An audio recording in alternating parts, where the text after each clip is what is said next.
Hola a todos, bienvenidos. Este es el podcast de los escritores. En el episodio de hoy voy a estar junto con Alejandro Martínez y Diego Albuena. Buenas. Hola.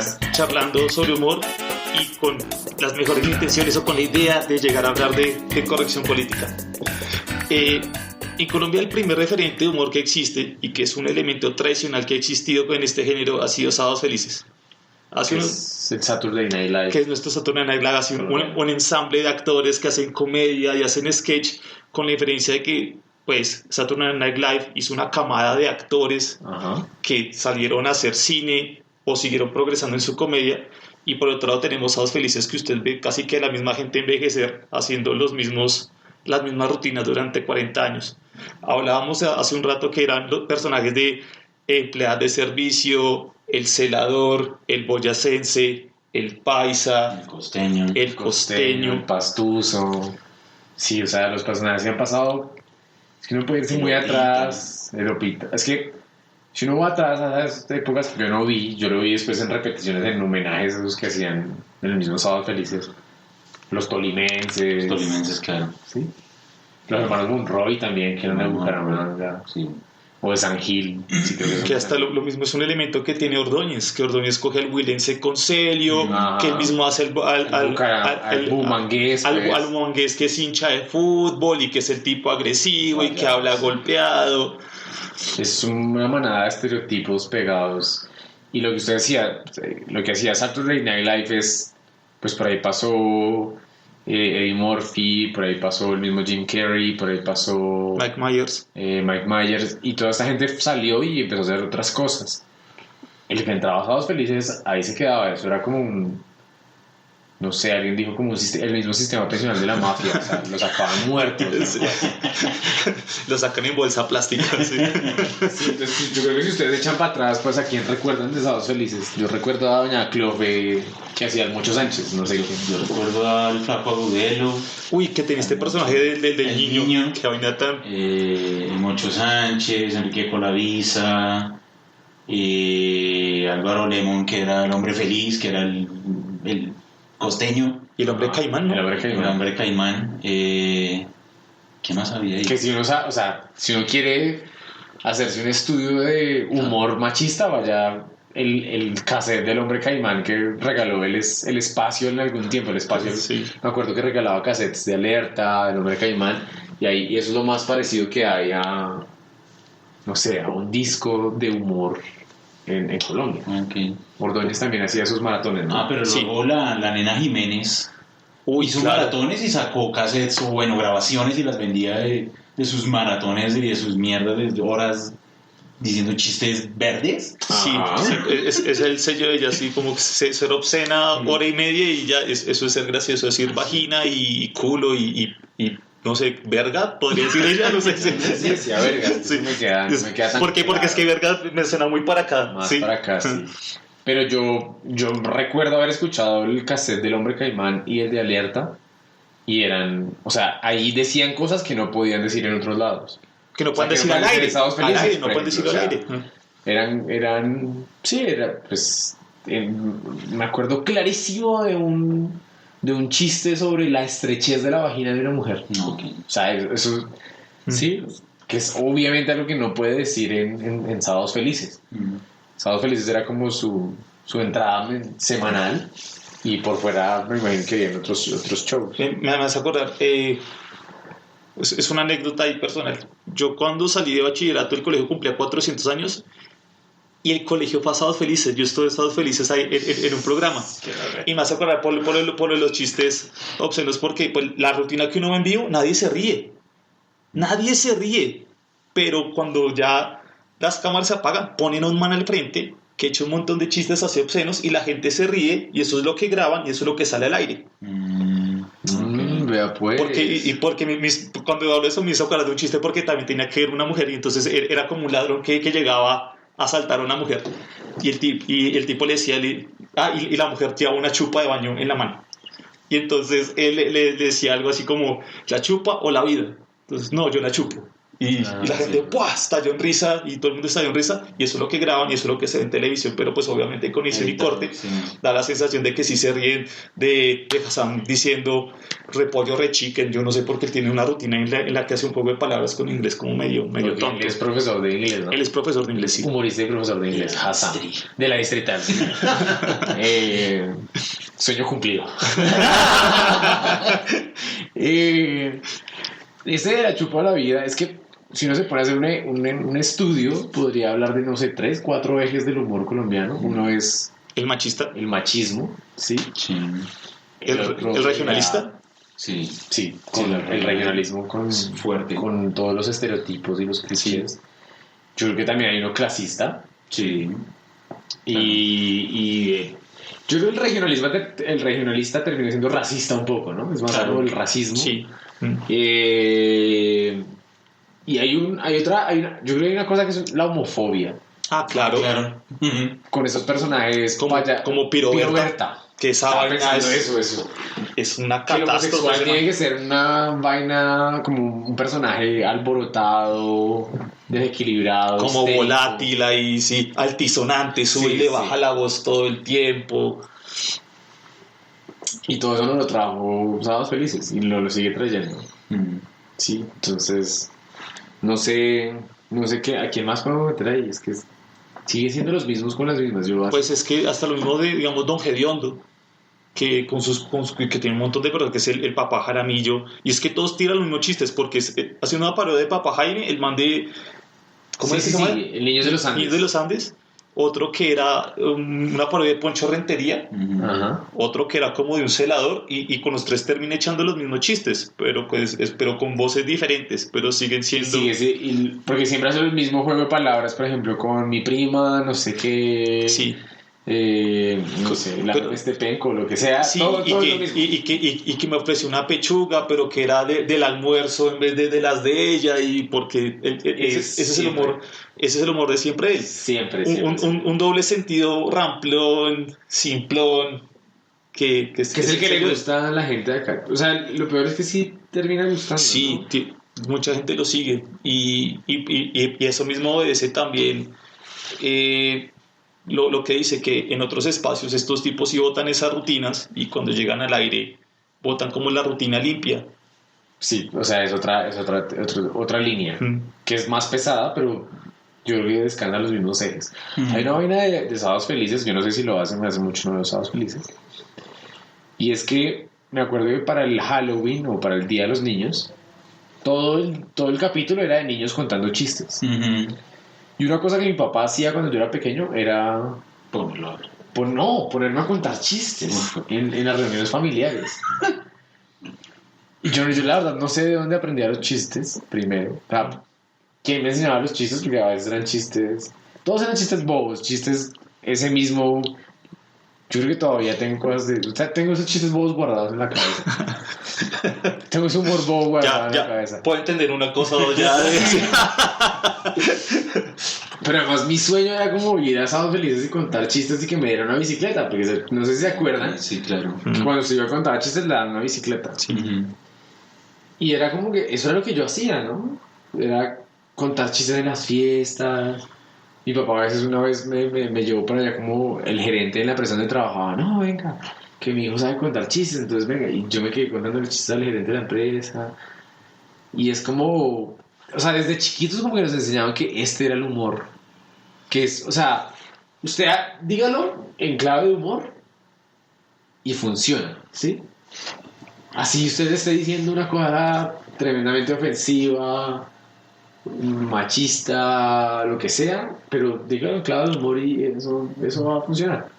Y yo creo que en ese tiempo yo no era, pues obviamente no era lo suficientemente grande para entender qué era lo que estaba diciendo, pero pues la gente reía, eso es lo que me importaba. Pero entonces, ¿en qué momento se empezaron a alejar o empezaron a buscar un humor en otros lados? Yo me acuerdo que no, en mi casa eso sí veíamos Sábados Felices en cantidad. O sea, yo de muy niño, casi mis 20s, solo eran sábados sagrados con Sábados Felices. Además porque luego incorporaron la variante internacional con el Festival Internacional. Eso era lo que iba a decir. Ay, qué hay un cambio ahí. Sí. Pues son cambios, porque siempre estaban los mismos. Pero sí, pero sí era una intención de sofisticar ese mismo espacio. Claro, porque es que Sábados Felices siempre se caracterizó porque, ya lo dijimos, el cast era un montón de viejos que llevaban años ahí, entonces su humor venía de una concepción particular nuestra, que de nuevo era un problema de regionalismo, un problema homofóbico, era un problema de machismo. Y con esos tres se sostenían todos los personajes, además porque al principio todos eran hombres.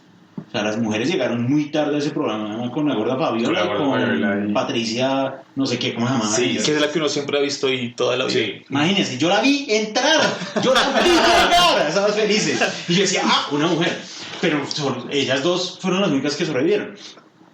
Entonces, listo. Entonces daban ese pack todos los sábados, pero en un punto a señor Alfonso Lizarazo como que le ocurre traer humoristas del mundo, que realmente eran como 4 países latinoamericanos. Y eran los 5 mismos. Eran los mismos, porque era Juan Tamariz, el Phantom, era el que hacía un montón de sonidos, Donoso.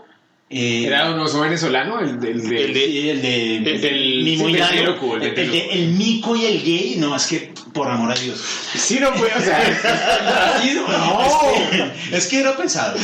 Y listo, y eso, habían 2, 3 más. Y lo chistoso era que cuando muchos pues traían a alguien europeo, era un mago que no tenía que hablar. Un holandés que no decía absolutamente nada, simplemente movía unas cosas. Sí. Un mexicano por ahí también había, también como medio borrachín. Y ya, no había nada más. Y ellos estuvieron durante muchos años sosteniendo esa parte sofisticada de Sábados Felices. Yo creo que me empecé a alejar ya mucho. Primero cuando el cast viejo se murió, se empezó a morir. Ya digo, no estoy. Ya murió muchos años, digo, ya Y es que estos nuevos que vienen ya. Pero sí fue un poco porque, digamos, lo que eran los nuevos, comillas, se caspearon Sábados Felices. Eso que yo llamo comillas nuevos era Jeringa, por ejemplo. Uy, ese es otro. Uy, Jeringa es malo. Malo ese Jeringa. Sí. Porque entonces él ya traía un humor que se quería como desprender, como sobre todo de esos regionalismos.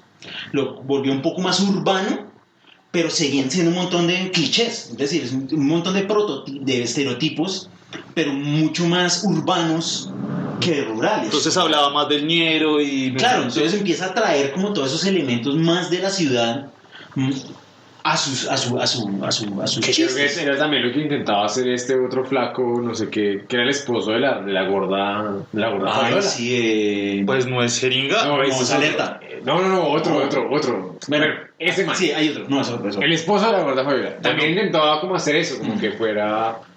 Polilla, eso. Ese man. Sí, pero eso, o sea, Jeringa, Alerta, Polilla, o sea, ellos ya trajeron un tipo de chiste que, como que, a ver, ¿cómo lo explico? Sí, bueno, va a sonar horrible. El chiste regionalista era gracioso por eso mismo, y parece que todos lo aceptábamos de esa manera, y sonaba bien. Pero ya ese chiste urbano, donde parece que ya, como que el golpe es más fuerte en la distancia sobre quien me estoy burlando, empezó a ser más incómodo. O sea, ya era una cosa como que empezaba uno a sentir como que ya no me da risa, como que esa comparación ya no, para mí no tiene sentido. Ahí yo dije, no, ya este programa se está yendo para lugares que a mí no me interesan, y me parece que con el tiempo agudizó eso, como que es llegar y meter el dedo en una llaga, hermano, y empezar a removerlo, y que eso es lo gracioso. O sea, como que yo, como si yo me ensañara con alguien y me burlara de él hora y media. Lo que llaman montarla. Sí, un bullying. Sí. Y ya, y como que eso es gracioso. Pues de hecho hubo un tiempo en eso del, digamos, la transición del campo a la ciudad, que es interesante. Cómo se ve en el humor. Esa visión está buena, sí. Está interesante. Que lo que uno conoció como cuentero, cuenteros de la Nacho, cuenteros de, no sé, del Salitre. Del Salitre, cuenteros de, no sé, la media torta, la Macarena, creo que no me acuerdo de dónde nació. O no, del Chorro. Del Chorro que veo, terminaron contando chistes en Sábados Felices. Ah, sí, claro. Y era un poco la inserción del urbano en esos espacios, que no sé si les fue bien o les fue mal. Un man que pegó mucho se hacía llamar Chester, que tenía una bata como de médico. Él fue el único de ese tipo, duró un montón de tiempo ahí metido. Y ese man empezó en esos espacios de narración oral. Sí. que no sé si todavía pegan, pero eran espacios que pegaban muchísimo cuando yo estaba en la universidad, o sea, principios del 2000. Y lo que decía Medrano y lo que preguntaba era, ¿cómo nosotros hacemos la transición? Porque uno siempre necesita algo de que reírse, ¿no? Sí. Uno necesita, o sea, siempre lo necesita. Entonces, si ya no tenemos sábados felices, yo pasé por los espacios de narración oral, pero no sé por qué razón terminé en el humor gringo.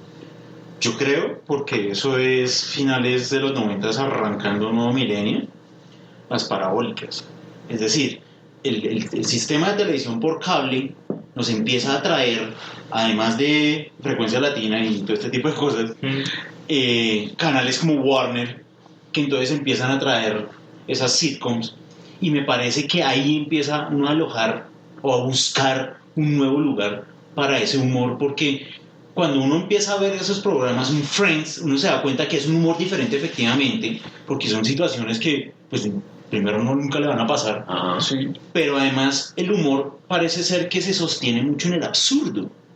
O sea, es el absurdo y no ya un problema como de relación o de comparación lo que empieza a sostener al chiste gringo. Que además es de esa forma. Pero tiene que ver con el absurdo de algo situacional. Es eso, es un absurdo disfrazado de cotidianidad, sí, ¿no? Sí. Sí, uno puede pensar así, eso me puede pasar a mí, aunque nunca le vaya a pasar. Claro. Y yo me acuerdo que entre esas sitcoms, pues yo empecé a ver Seinfeld. Igual.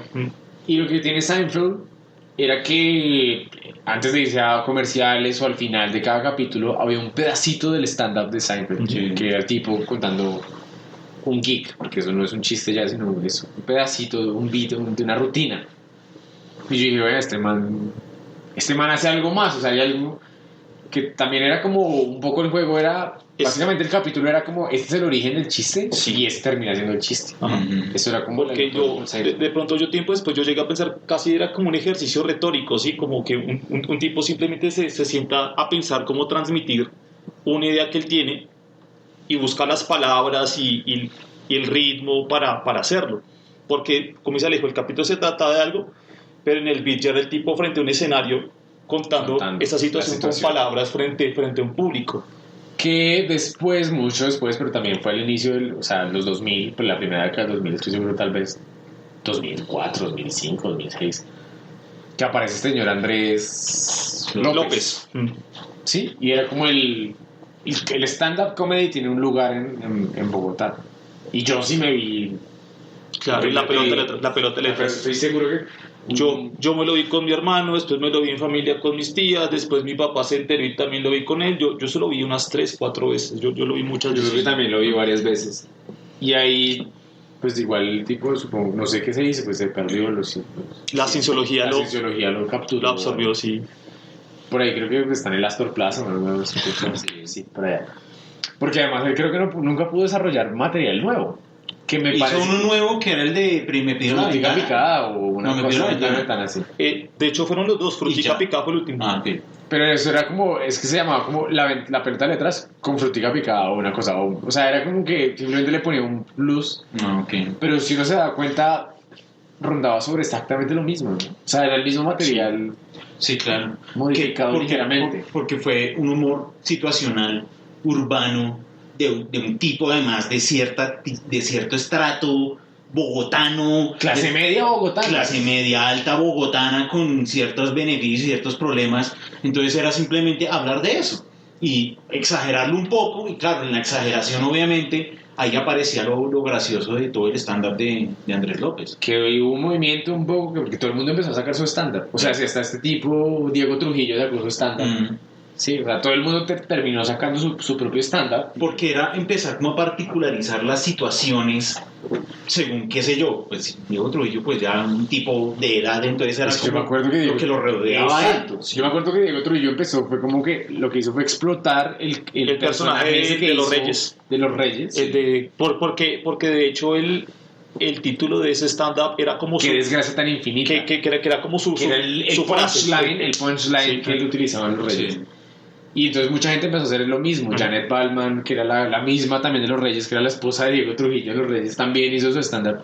Y también por una cuestión económica, porque esa gente cobraba 10, 12 millones de pesos y ellos tenían que sentarse, bueno, o pararse 1 hora y media a hablar y no necesitaban ni un gran elenco, ni vestuario, ni escenógrafo, o sea, nada, un maquillador y listo.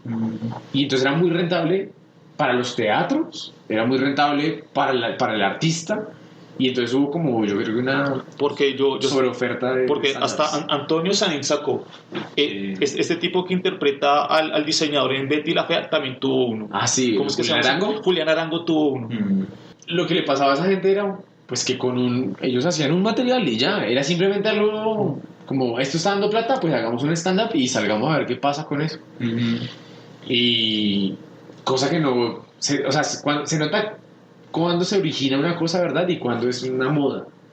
Entonces ya, yo con Seinfeld, creo que usted fue el que me pasó un stand-up de Seinfeld. ¿Cómo era que se llamaba? Te lo voy a contar por última vez. Sí. Que ese fue el último que hizo como en el 2004, que el tipo hizo 9 temporadas de una serie y en ese stand-up termina hablando de cosas diferentes. Sí. I'm gonna tell you for the last time. Sí, ese mismo, I'm gonna tell you for the last time. Sí, algo así. Y yo creo que ese fue tal vez uno de los primeros stand-ups que me di completos, pues quitándolo la letra. Y por esa época, no sé por qué, creo que todavía existía VH1, o todavía, y dieron el de Eddie Murphy. ¿El Delirious o el Raw? El Raw. El Raw. Y esa vaina, me reventó la cabeza, porque además el man es chistosísimo, pero además es políticamente incorrecto, y sí, o sea, empieza como con una escena diciendo que la policía de San Francisco son homosexuales sentados arriba del carril, o sea, que no hay sirenas, pero son homosexuales, y habla de Michael Jackson y habla de Bill Cosby, bueno, y bueno, es un montón de cosas que pues yo me reí muchísimo y todavía lo veo, me acuerdo y me sigo riendo. Y fue darme cuenta que Eddie Murphy no era el actor que aparecía en Dr. Dolittle, sino era un comediante, y eso me llevó a muchos otros, ¿no? Creo que también les pasó lo mismo a ustedes con otros comediantes. Sí, porque yo primero vi a Seinfeld, después resulté cayendo fue en Richard Pryor, porque dije, bueno, esta vaina dónde sale todo el cuento, y pues Richard Pryor en los 70s, y si era el sello, era lo que en ese momento llamaban Blue Comedy, que era así, ser totalmente sucio, ser cochino hablando sobre un escenario. Después de eso sí escuché fue a Carlin, porque pues como por muchas volatilidades políticas él cae muy bien ahí, porque el tipo se habla, no, como que el gobierno te engaña, y hay muchos fragmentos en YouTube que uno puede ver, que por ejemplo los pro vida, que él empieza un stand-up religioso, porque las personas que menos te quieres culear son a los pro vida, pero pues sí, es una cosa que es hablar de así, como culear literalmente, como fuck with, sí, es y hay muchos pedazos en YouTube. Robin Williams, ¿no? También Robin Williams. Pues no, igual es que yo llego tarde, porque yo llego por ustedes, realmente. Y yo entro por Louis C.K. y por Dave Chappelle. O sea, yo empiezo por los últimos o por los más recientes, digamos, y empiezo a hacer como el ejercicio hacia atrás de darme cuenta y ir descubriendo que muchos de esos actores eran comediantes. Entonces ahí me encuentro pues a Robin Williams, ahí me encuentro a Carlin. Entonces, que además es un humor... a mí el de George Carlin me gusta es porque confronta mucho la sociedad norteamericana, es decir, me parece que muy diferente a ese humor que se hace acá, como de simplemente porque es que tú eres bajo, feo, negro, alto, gordo, entonces de eso es de lo que me va a burlar. George Carlin empieza a hablar de el aborto, hablar de ser demócrata o ¿cuál es el otro? Republicano, porque el Estado no quiere que te eduques. Claro, o sea, y es decir cosas muy fronteras, pero en la manera en cómo él las presenta, ahí es donde está realmente lo gracioso. Ahí sí, como dice, es un tipo hablando de tema muy serio, pero como dice Alejo, en clave de humor. Sí. Mientras que el otro... Richard Pryor, cuando hablaba de los negros, de la persecución de los policías de los negros, es una cosa que uno dice, es una realidad social impactante, pero el tipo me está contando un cuento acá, o sea, es un chiste muy bien metido, que nada de eso lo tuvo ningún stand-up que al menos yo haya visto colombiano, por ejemplo. Sí. O sea, era un poco adoptar el chiste de ese costumbrista, por decirlo de alguna manera, a un formato de 1 hora, porque lo que estábamos hablando era de lo mismo. Lo que hace Andrés López es echarse para atrás y hablar de su infancia y su adolescencia, y que la gente ría, sí, mi papá también hacía eso, y bla, bla, bla. Mi papá tenía el carro, mi papá se vestía así, usábamos estas palabras en los 90s. Pero no había no había como una confrontación con la realidad, no había una cosa que nos hiciera como... Y digamos, una vaina que me parece que es un malabar completo, una cuerda floja y que lo maneja muy bien, es Chappelle en el segundo que produce para Netflix, cuando aborda el tema del movimiento del Me Too. Sí. Es brillante, porque hace unos apuntes muy agudos que sí, como que le dejan preguntas al público o le hacen cuestionar de alguna manera que se relacione con el tema que le está proponiendo al menos. Que es un tema muy pesado porque además si algo, no puedo decir golpear, pero si hubo un choque entre el Me Too Movement y los movimientos, no sé cómo llamarlos porque es que es raro, es una combinación de, por un lado sí hay una lucha por unos derechos, pero por otro lado también uno ve que hay una censura, ¿no? Sí. Y si algo si hubo una colisión ahí, fue con el humor. Pero antes de eso, pasemos a nuestra sección de recomendados. Antes de que empezamos a hablar de corrección política. Mira, ¿no tiene un recomendado? Antier vi una vaina, resulta que salió un documental que se llama Combat Obscura, y entonces es un videógrafo de combate. Y el tipo lo ponían a grabar a gente en Irak, en Afganistán, para servir de reclutamiento. El man se raya y entonces ya hace un video como de hora y 10 minutos de todo lo contrario. Ajá. Entonces es ver un montón de soldados fumando marihuana en latas de Pringles, como tirándole basura a gente. Sí, es como que en su momento profesional él se dedicó a vender el héroe. Y aquí quiere vender como que no, allá no hay héroes, allá es un montón de gente intentando sobrevivir a cualquier costo. O sea, soldados chirreteados. Que como el que vimos hoy en la 53. Sí. ¿Cómo se llama? Combat Obscura. Combat Obscura. Obscura. ¿Y qué es un documental? Es un documental. Bien. Mi recomendado, aprovechando que estamos hablando de comedia, es The Marvelous Mrs. Maisel, que es una serie de Prime, de los de Amazon, que cuenta la historia, es entre realidad, o sea, es entrecruzado entre realidad y ficción, de una mujer que intenta ser como comediante, una mujer en los 50s. Entonces, es eso. El final de la década de los 50 es obviamente una sociedad muy como Mad Men, machista, bueno, sí. Las mujeres son secretarias, no pueden ascender de posiciones. Y esta mujer, que es la esposa perfecta, empieza a darse cuenta que tiene talento para hacer humor. Y es como esta mujer se va abriendo campo en esa que también es machista. O sea, el humor también es machista en todos los sentidos. Entonces llevan 2 temporadas y es una muy buena serie. ¿Dónde la encontró? En Amazon Prime. Digamos, la que yo dije está gratuita en cualquier lado, está para descargar. ¿Ah, sí? Nada más lo pone y lo puedes cargar. El tipo se fue con ese tema y lo puso gratis. Yo supongo que la de Mrs. Maisel Cuevana, pero en Amazon Prime porque es un original de Amazon Prime. Con la botella se tapa la boca en Cuevana. Sí. Pero sí en Amazon Prime. Ok. ¿Cuál es su recomendación? Yo ayer, no sé, estaba paseando por YouTube en esas búsquedas extrañas que YouTube me bota, y de repente me encontré un tipo que quería hablar de sus mejores películas de anime. Sí. Y una de las que mencionó, que yo no conocía, Metrópolis. Era Metrópolis. Entonces, Metrópolis entonces, en 2001 aparece una película de anime que se llama Metrópolis, basada en la Metrópolis de Philip Lang. Ajá.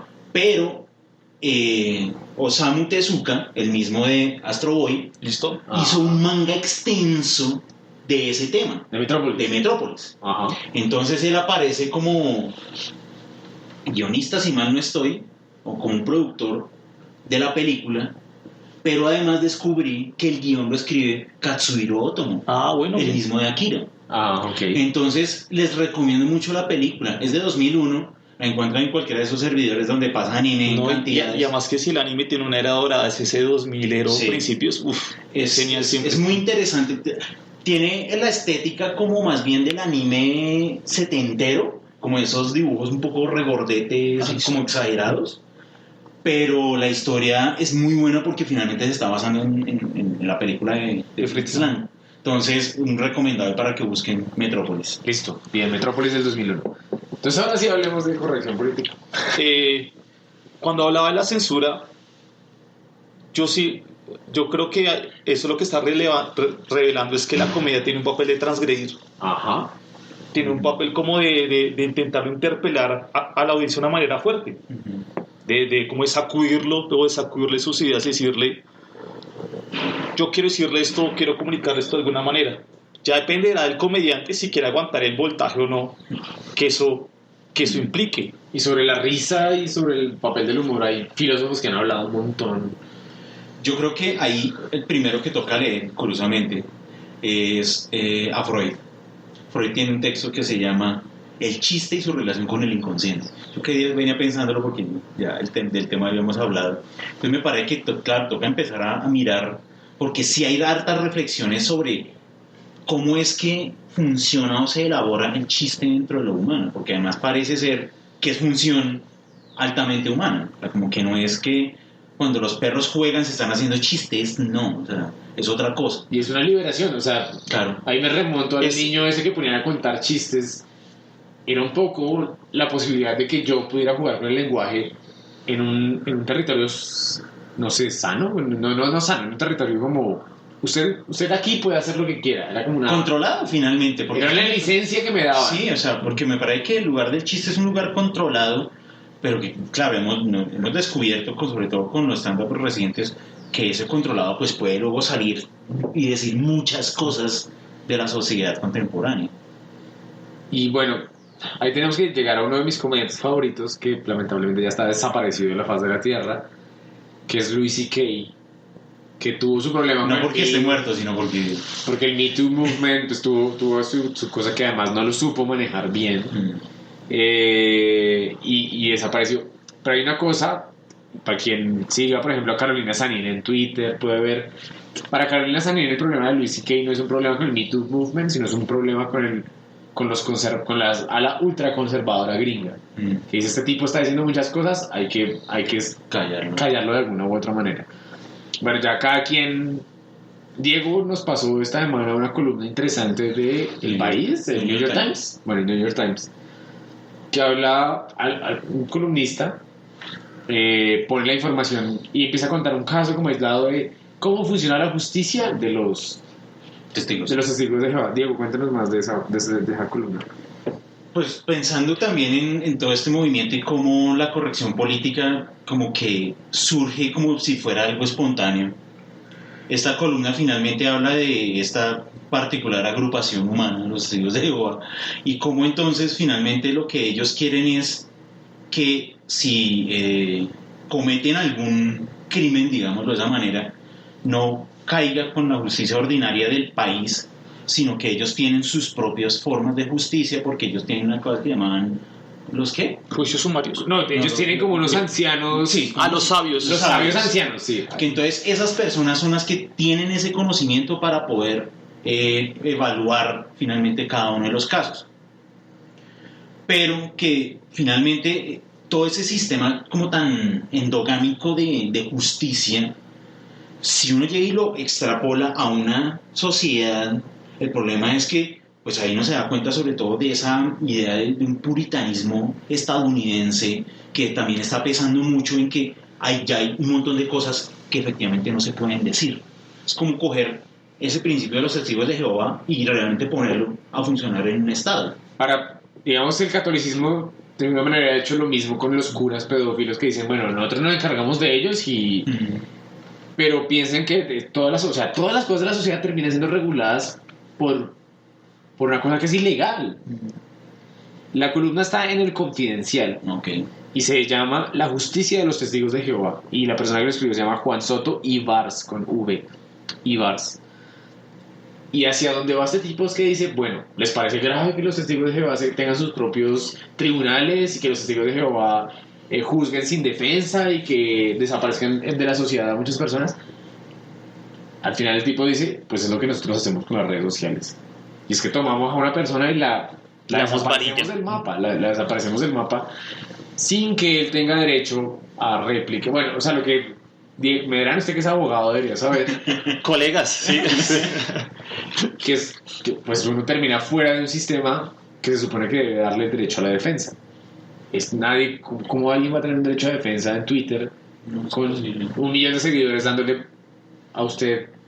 Porque uno sabe que si alguien tiene 1 millón de seguidores, 300.000 al menos son haters. O sea, gente que está ahí esperando que la persona la cague para írsele encima y botarle toda la mierda hasta que no pueda más.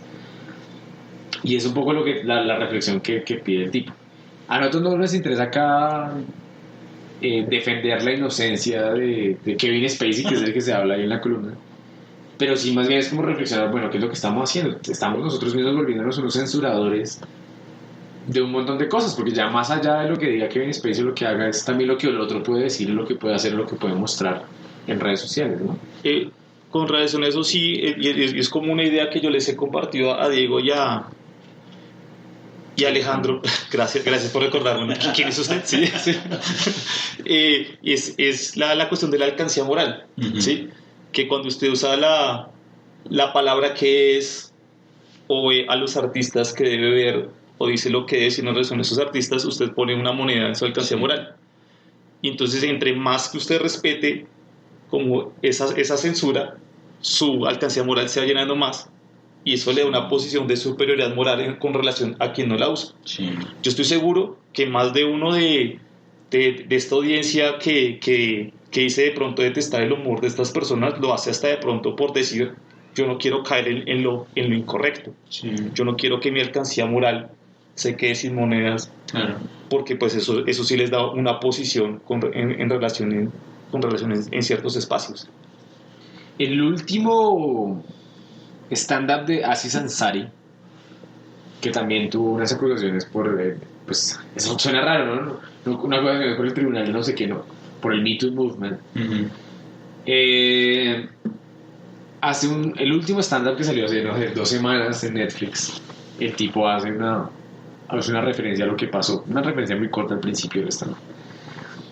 Pero lo que a mí me parece es que, y lo que me da miedo, es que uno termine privándose de productos, por decirlo de una manera, artísticos, libros, música,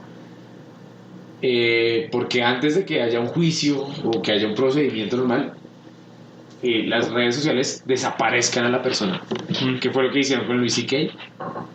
Que bueno, una amiga me decía, ya de Louis C.K. no se puede hablar, o sea, me dijo, como ya no hables de él, o sea, ya él la embarró, la recagó, entonces ya eso es vas a ver Louis C.K. solito en tu casa y no le digas a nadie una cosa.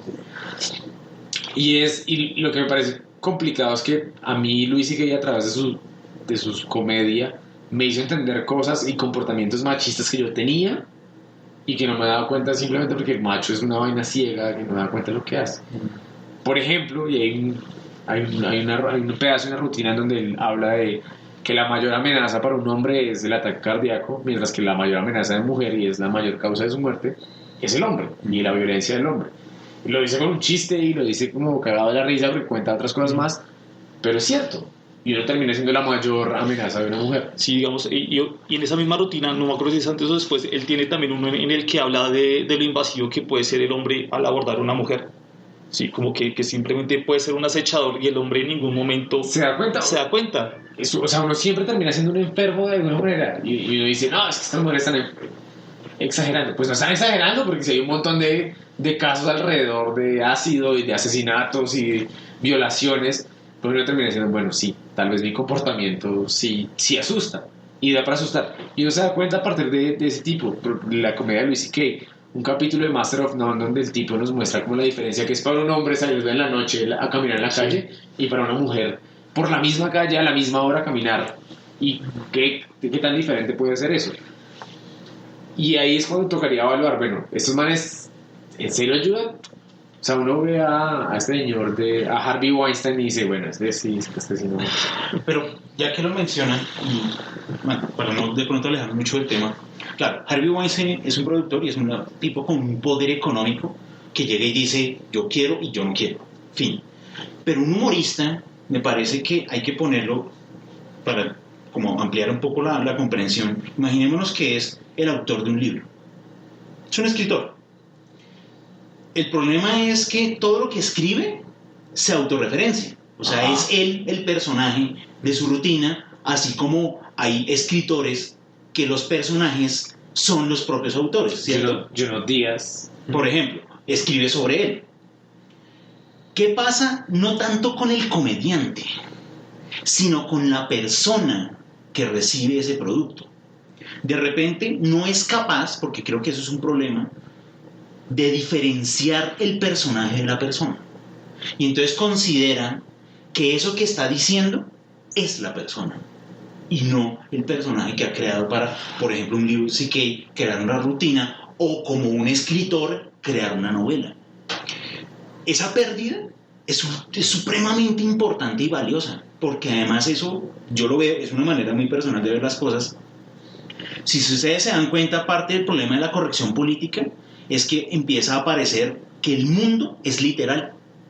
El humor se sostiene precisamente en todo lo contrario, en que usted juega con las palabras, pero jugar con las palabras es darle nuevas posibilidades de sentido a lo que usted está expresando. Eso era lo que yo intento hacer, que es un ejercicio retórico. Exactamente. Es alguien que intenta producir un discurso que produce cierta sensibilidad o cierta reacción. Pero entonces esa sensibilidad no es literal, es metafórica, es un juego figurado del lenguaje. Démonos cuenta cómo esta sociedad contemporánea que estamos viviendo necesita es que todo sea explícito y literal. Las cosas son como son y si no son, entonces son malas. Eso fue lo que le terminó pasando a estos comediantes, que claro, tocaron unos temas tan sensibles, por un lado, pero además sus acciones como personas, porque básicamente por eso es porque los juzgan, pero entonces pegaron ambas cosas, ¿sí ven? Entonces, esa acción como persona y ese discurso como personaje, ¿qué suma? Una persona nociva. ¿Y qué hay que hacer? Censurarla. Censurarla porque, de nuevo, ya lo dijimos, no es como que llegó la justicia estatal de algún lugar a decir, venga, es que usted cometió un crimen. No, simplemente el impacto de la red social lo hizo desaparecer porque, claro, ya era tanta gente que hablaba tan mal de él que esa persona dejó de ser rentable para ese medio. ¿Qué toca hacer? Desaparecer. Claro, porque creo que Dave Chappelle habla sobre transexuales o sí, sobre LGBTI. Sí. Diciendo como que tuvo problemas con la población LGBTI porque alguna vez... Porque él lo cuenta en dos situaciones, de que la pareja de él tiene muchos amigos gay y que todos lo odian. Y él dice, pero a mí no me caen porque sean gay, me caen porque son unos creídos. ¿Sí? Son amigos de mi esposa. Pero son amigos de mi esposa. Sí. Hello, Dave, dice.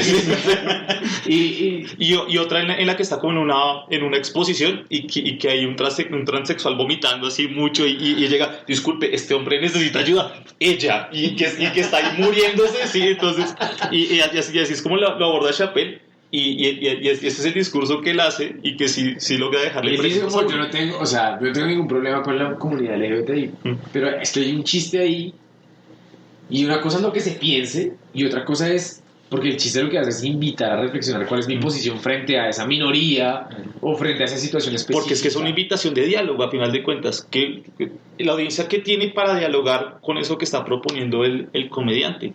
Y ya que usted habló como... no sé, como si me lo estoy inventando, pero también luego aparece y es cómo se empieza a discutir lo moral, que me parece que es individual, en el espacio de lo público. Es decir, que lo que usted piense como personaje público es de dominio público.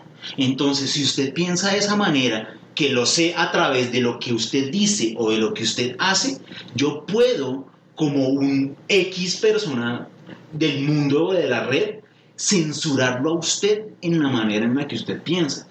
Eso nos parece súper lógico porque, claro, son personajes de dominio público, es decir, un personaje público es eso, finalmente, todo el mundo puede hablar de él, pero el problema es que eso lo empezamos a volcar en nuestra vida privada y parece ser que cuando nosotros estamos en una reunión y alguien dice a alguien, comillas, políticamente incorrecto, yo puedo entrar a juzgar su moral y decir, hey, eso no se dice. Y me parece, y que no ni siquiera el problema que no se diga, eso usted no debería pensar eso. Es eso, ¿no? O sea, yo te estoy intentando controlar lo que piensas. Lo que piensas. Y me parece que o sea, el humor da pie a hablar lo que de otra manera no se hablaría. Claro. Y decirlo porque está en la cabeza de todos. Y ahora me da por pensar, personajes como Trump, Bolsonaro o este señor que no tiene Boris filtro. Johnson, esa pérdida de filtro los lleva a unos lugares privilegiados en la política. Sí. Pero si los comediantes recurren A eso mismo. a eso, los hunden. eso los hunde. Sí. No deberíamos más bien estar Hundiendo. porque ellos son la voz pública. Ellos sí son la voz pública por un montón de cosas del Estado de Derecho, lo que sea, y la representación. Eso decir, porque es una democracia representativa que un montón de gente Pero representa es que lo que ellos dicen. Sí, pero es que esa además, es la cuestión. Sí, Es que si está pensando lo que Sí. si está diciendo lo que yo estoy pensando. porque si está allá, es porque un montón de gente dice, este man sí piensa como yo. Pero como lo dice en chiste y lo dice burlándose de nosotros, lo que sí pensamos esto, hasta hay que censurarlo. Lo dice de manera seria porque es un político. Claro. Que cree en la tortura, que el racismo está bien, que hay que ser nacionalistas y separarnos y bla, bla, bla. Eso está bien, yo lo estoy pensando y lo está diciendo en serio. Lo está diciendo en chiste. Entonces es mejor que lo censuremos. De nuevo, lo que yo les decía, entre más literal sea el discurso, parece que es más válido, pero entre más metafórico es más censurable, seguramente, porque yo creo, y eso es mi prejuicio, el receptor no es capaz de No comprender entiende la metáfora. la metáfora. Entonces solamente entiende en términos literales. Entonces, usted me está diciendo algo literal y tras del hecho se está riendo. Usted nunca va a ver a Trump riéndose de nada. Él simplemente emite eso que dice de manera literal y le llega el mensaje literal. Hay que cerrar nuestras fronteras. Eso no es figurado. Él quiere ir a armar un muro gigante, ni siquiera pagado por él, sino por los del otro lado, porque ellos son los que se están pasando. O sea, más literal no puede ser la expresión cerrar una frontera. De nuevo, si la gente considera que el humorista está diciendo cosas de manera literal, no está entendiendo qué es el humor. Bueno, hasta acá llegamos los escritores. No nos tomemos todo literal. Por favor, por favor. Que estén bien. Chao. Chao.